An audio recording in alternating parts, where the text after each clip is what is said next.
Thanks very much for having me here. It's an honor to be able to stand in front of you guys and to speak. I'm the last person before lunch. I realize that I am in a precarious position being there. So I'm going to keep this. I'll try to keep the presentation part of it short so that we can have a little bit of time for questions and not have everybody starving at the same time. So I, as Ian gave me a very generous introduction. I'm the Chief Technology Officer of the Air Company based out of Brooklyn, New York. And I'm going to just tell you guys a little bit about how green technology is working to fight climate change beyond maybe like, methods of energy generation that are lower carbon than others, things like that.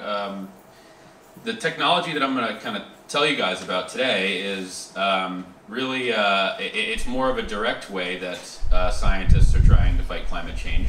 Everybody here knows that the biggest exacerbator of climate change is carbon dioxide. Actually, there's a paper that came out in Nature in last year in 2018 that showed that we set a new record for carbon dioxide emissions in that year, where we emitted around 37 gigatons. And a gigaton is like a hilariously large quantity. Like, I don't even think it's a billion tons. I don't even think, I can't even conceptualize the volume of that. But we emitted 37 gigatons of carbon dioxide in 2018. And one of the things that technology and scientists are trying to do to lower that number is capturing carbon dioxide and we're trying to take some of it back. Now, of course, the best way to fight climate change is to never emit the carbon dioxide in the first place. But in many cases, it's kind of hard to avoid that. So what can we do with all this carbon dioxide that we're emitting in our technologies that are trying to bring it back? So just to kind of give an example, one way that people are trying to sequester carbon dioxide into products that we use is by taking that carbon dioxide and using it as a component in calcium carbonate, which is used for the manufacture of concrete and cement. That's one application. Another one is to use it as a soil amendment. So you can actually use carbon dioxide, you can carbonate soil to make it more amenable for growth. And the thing that I work on, and the thing that I would say that there's a growing number of scientists globally that work on, is most of our fuel comes from fossil sources. And that's obvious. It's kind of obvious why. You dig into the ground, you get it out for free, right? But from a cost perspective, maybe very low cost, in a dollar amount. But to society, the environmental cost of fuel is massive. And fuel is, fuel in general is one of the biggest, is the biggest polluter on the entire planet.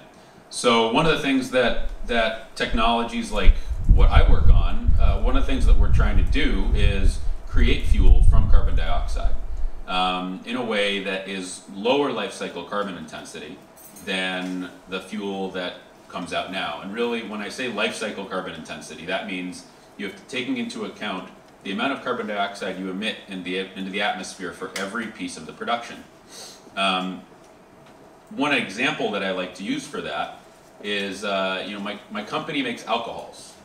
Alcohols today typically start with growing some sort of crop. In the U.S., a lot of alcohol is corn ethanol. Now, when you're growing corn, everybody thinks of growing things as a very green and sustainable way of doing things. But agriculture is actually the cause for a very, very large percentage of our global CO2 emissions. One of the reasons why is because growing corn doesn't really start at growing corn. Growing corn starts at natural gas. You take natural gas, you feed it into a tube, and you get, it's a more complicated chemical process than that, but you take natural gas and you make ammonia from it first. That's a very polluting, about 2% of our global carbon dioxide emissions are fertilizer production. So all of a sudden you're already carbon intensive when you just make your fertilizer. then you have to, you have to spend a lot of fuel to actually, irrigate and to grow whatever crops you're growing. Ultimately, when you do the entire life cycle analysis, most things that come from agriculture are not nearly as green as maybe they're perceived to be. So, I just talked about how nature in that, how I guess a natural process in that context actually is maybe worse for the environment than people think. But in the panel, and the thing that I kind of spoiled from my talk in the panel was that, the Earth that we have right now was terraformed by nature. About a couple billion years ago, there were photosynthetic organisms. Those organisms learned that they could take the carbon dioxide that was in the atmosphere and the water that was in the ground, and they could use sunlight to split the water and to split the carbon dioxide to produce sugars and oxygen gas. And oxygen is, everybody knows we need it to live. In our atmosphere, it's around 21%. So of the air we breathe, oxygen is around 21% of that. Most of it's nitrogen. That's more or less how nature made our climate, made the climate that we have now. And the reason why we only have in the hundreds of parts per million of carbon dioxide in the atmosphere is because nature pulled that carbon dioxide out of the atmosphere, combined it with water, which was abundant, and sunlight, which was also fairly abundant and still is very abundant, and made sugars and made fuel from it. Now, the scientific argument behind carbon dioxide capture and conversion, behind everything that I do, is that this worked. Nature worked. It made what we have today. So, if you develop processes that are fundamentally very similar to nature, the idea behind it is that those processes will also work.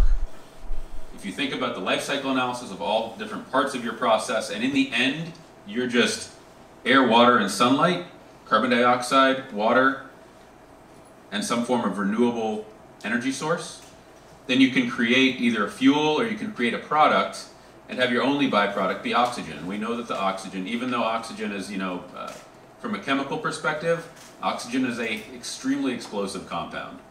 But we've evolved for oxygen to be vital to our existence. We know it's not going to cause, we know it's not going to cause a lot of problems to have oxygen in the atmosphere around 21%. So this is what the air company does. This is what a lot of scientists are striving to do around the world. I'm trying to get my head out of the oxygen on the side there. What we're trying to do is we're trying to do exactly what plants have been doing for billions of years. We're trying to take air, the carbon dioxide in the air specifically, combine that with water, and then use sunlight or use another renewable or use another low carbon form of energy. And that's really important because if you use energy that puts more carbon into the air than you're taking out, all of a sudden it's pointless. And make fuel. Sugars are what are what plants make, but we want to make something more energy dense. And oxygen.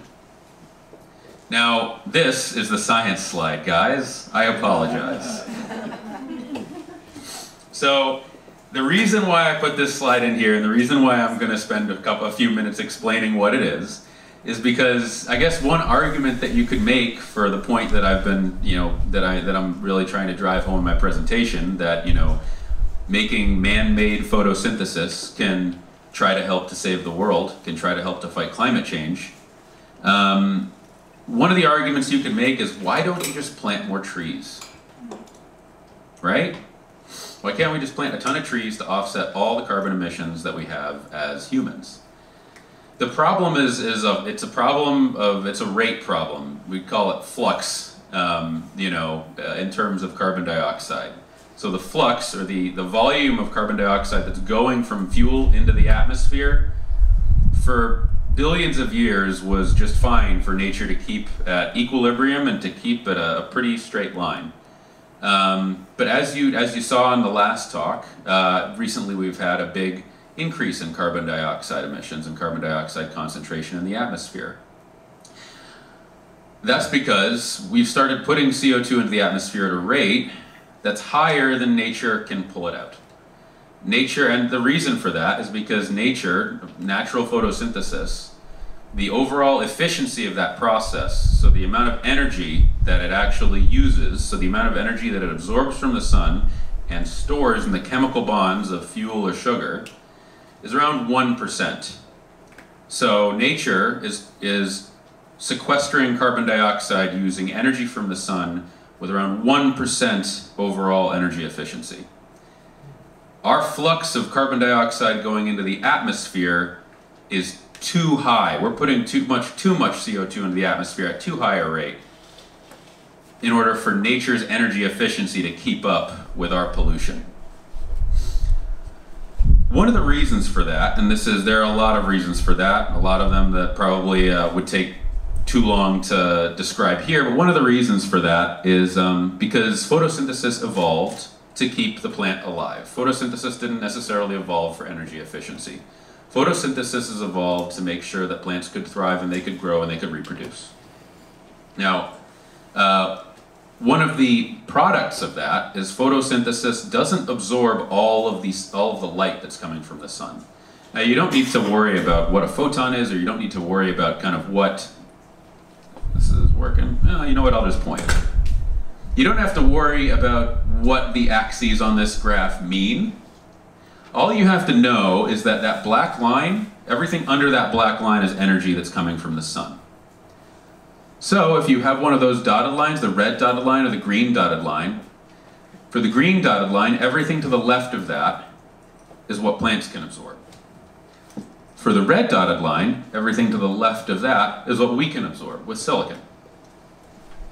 And then on top of that, the stuff to the right of the dotted line usually heats up water in the air, which creates wind. You know, all the energy that wind and solar both are technically solar because the sun is what's causing a lot of the wind convection and things like that.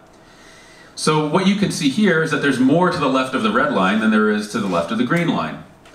We can absorb a lot more sun, we can capture a lot more energy, and we can do it much more efficiently with technologies like what I work on. And that's one of the reasons. So our flux of CO2 we're putting into the atmosphere is too high for nature's efficiency to keep up with it, even if we covered the planet in trees. So scientists are trying to make what is essentially, they don't look like plants, but they're essentially just much more efficient plants.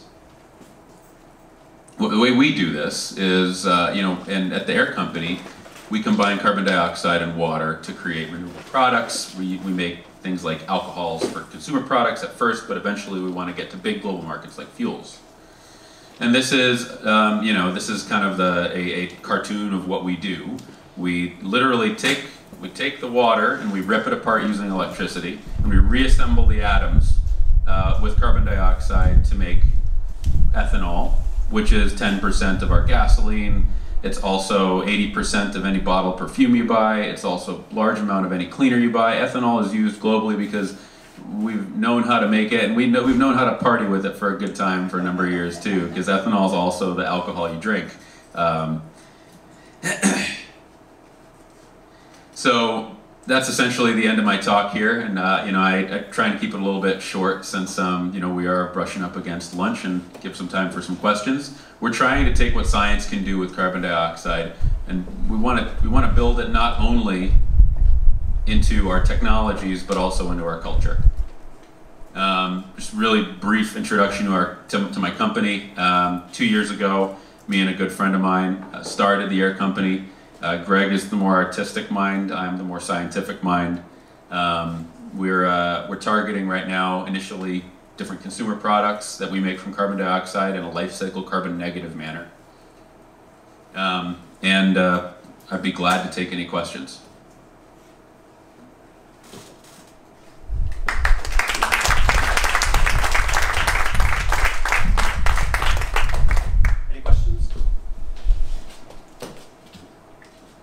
So how are you going to be using art and culture to roll this out? Well, we're making products, right? And we have to sell those products because we are a startup company. so Greg's background is actually in the music industry. He was a manager for a lot of really well-known electronic dance musicians. We're going into this with some of these products to try to educate people, but the word education is kind of a dirty word in many ways. We want people to learn that you can actually fight climate change with the consumer decisions you make on a daily basis. While it would be ideal for people to change their lifestyles to be able to accommodate fighting climate change, we want to make products a little bit more friendly for the environment so that we enable people to fight climate change even before they decide to change their lifestyles. So that's Yeah, and what's the potential for a technology like this? How much CO2 can you extract from the air to try and maybe reverse what we're seeing? So if you take in a technology like ours, a technology like ours has the potential to reverse around 7% of global CO2 emissions. But that's 7%. That's not 100%. So no matter what, we're gonna not. The reason why I talk about carbon technologies in general in my presentation, and I don't focus on ours specifically, is really because we need a portfolio of solutions. One solution is never going to be enough. We need a portfolio of solutions to be able to fight climate change. We don't have one magical. There's no. Everybody says there's no silver bullet, so I try to avoid using that terminology. But I mean, it's accurate. Question/comment. How familiar are you with the art scene off the Morgan stop where you are? They have a very vibrant art scene where I am. Yeah, so his company is based in a part of Brooklyn where basically all the artists who can't afford to live in Manhattan or other places now are taking over Bushwick, Brooklyn, and it's I don't know. I think it could be a very good potential collaborative atmosphere for you in terms of partnering with the local businesses around there, which are often very sustainability minded, but also the artists. There's something called Bushwick Open Studios once a year. There's a lot of people around there interested in the kind of stuff. So I could see a lot of potential opportunities for you guys to start engaging on that local scale and spread the fever. That's what we're trying to do. To be honest, one of the reasons why my talk was very technology oriented is because I don't profess myself to be an expert on the art side, which is one of the reasons why I'm here to meet people who are. Greg, he really I build the technology and I really just put it where my coworkers tell me to put it and make it work. I think that landing there was really it's got a lot of really cool opportunities, and I mean we're looking at a lot of opportunities all over the place as well. Yeah.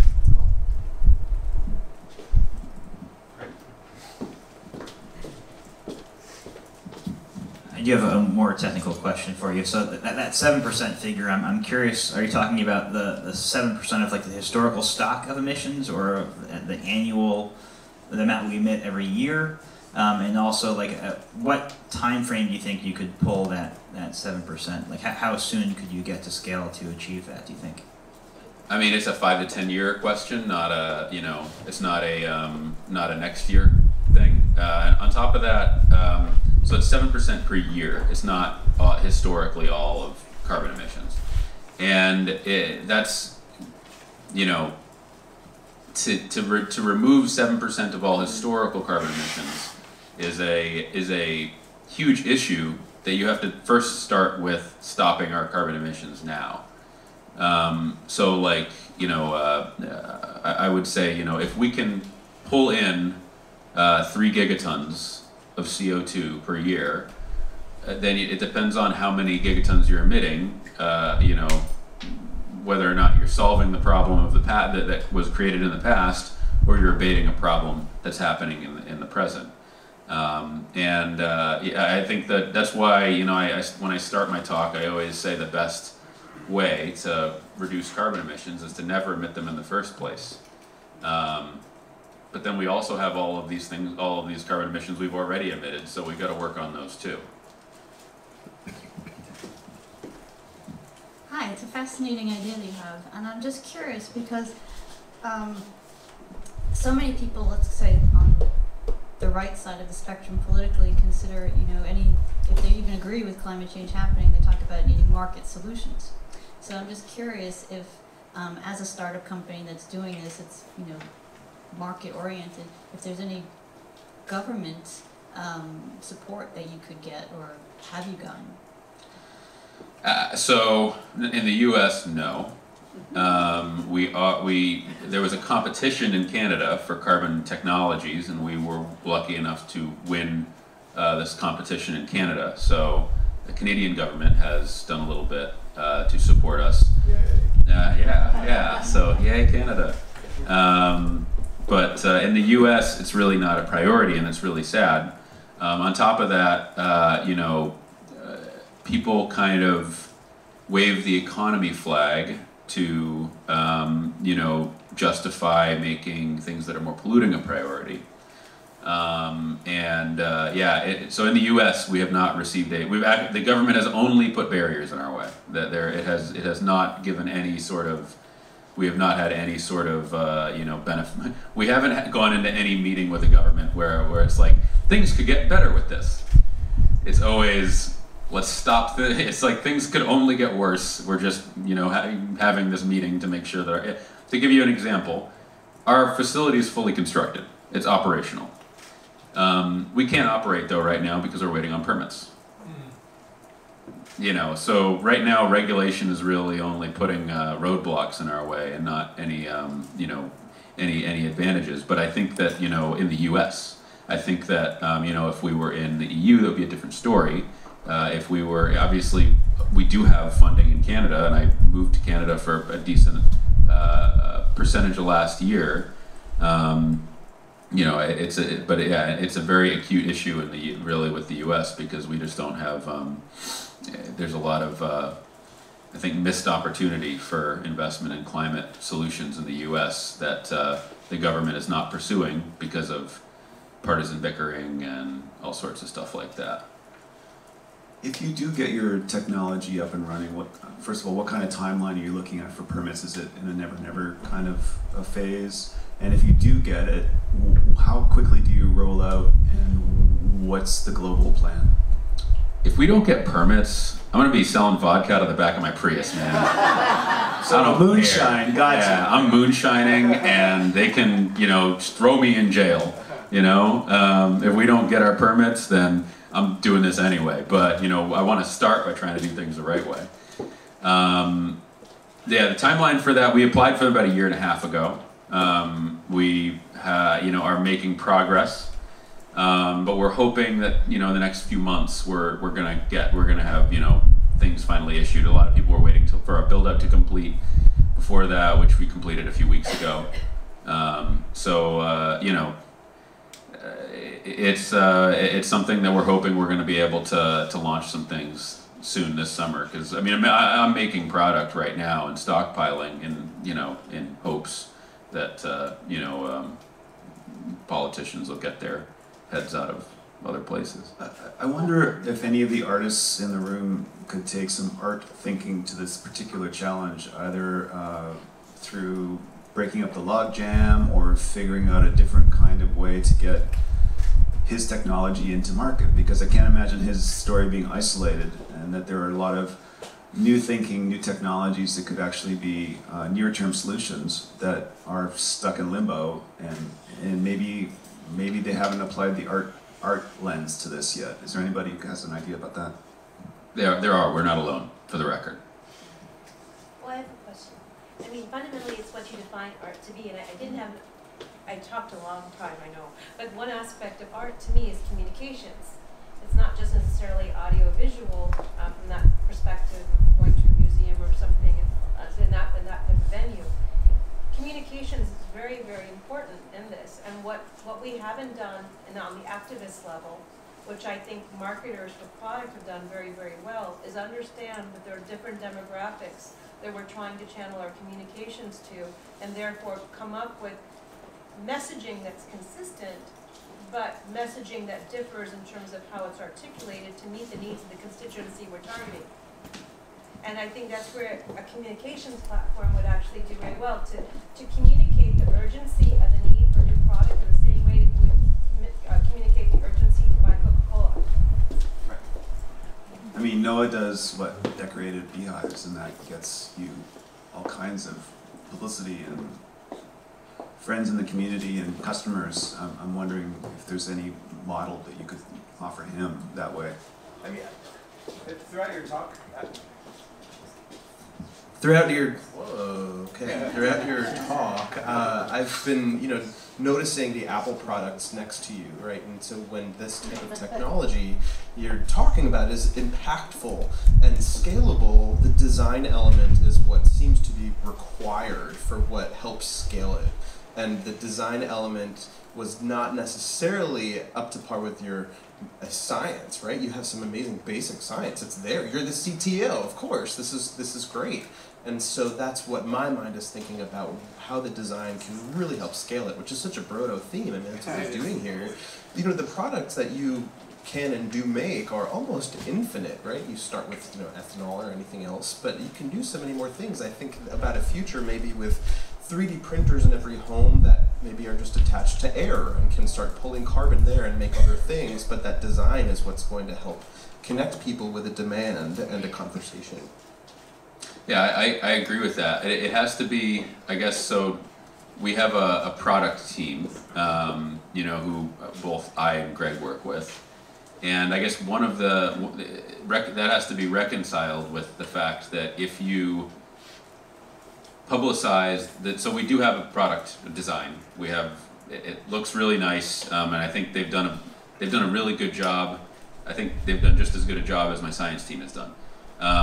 But we have to, it's something that we have to keep confidential, and we're not able to really show anything about product or design until the product or design is available on the market, because kind of the universal feedback is that you don't want to get people hyped up about something and then the public isn't going to wait for permits. You don't want to get people hyped up for something and then it'd be 3 months before you can actually buy something or actually do something about it, because you have your 15 minutes and then you quickly tail off in your relevance, and you don't want to hype people up too much and then have things not appear for a long time.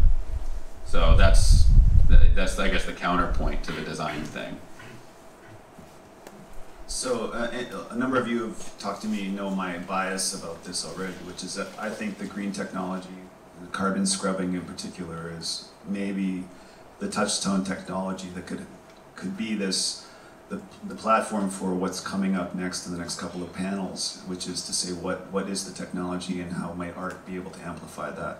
So I wanted to say thank you for having at least a case study for us to play with, and hopefully you'll get some benefit out of some of this art thinking that's going to come at you, hopefully in a big way. And in the meantime, if anybody has a product design label for his vodka for the Prius, maybe he can take a little bit of a competition here.